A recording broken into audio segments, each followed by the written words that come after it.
Hi. In this video, we will learn about saving workbooks in Excel. In Excel, there are several ways to save workbooks. On Microsoft 365, you'll see there's an auto-save slide over here next to the quick access toolbar. And here, if you put it on, you can save onto your OneDrive. And there's also a save button on the quick access toolbar. And as you can see, there's a shortcut key, Ctrl and S, that you can use to save workbooks. So if you're saving it for the first time, you'll have to give it a name. By default, it says book 1. And you can also give the location to save the file.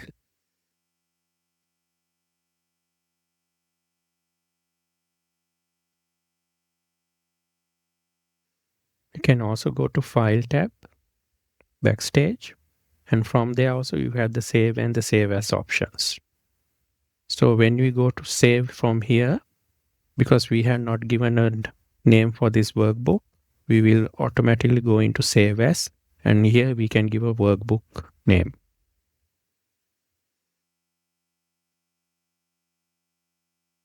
And save.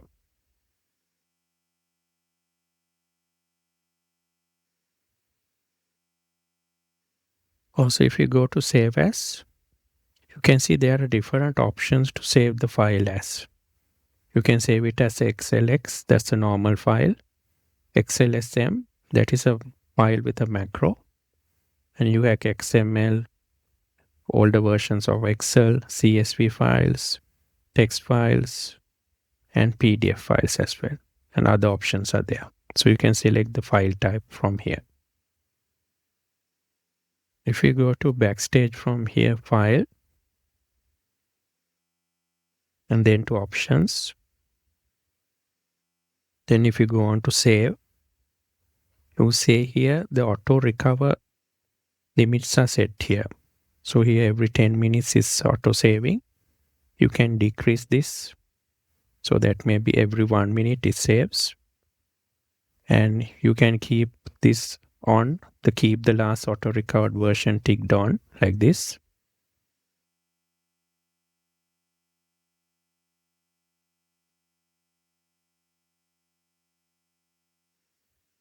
If your computer crashes, you can go on to File. Then you can go on to Info. And here under Manage Workbook, you can see Recover Unsaved Workbooks.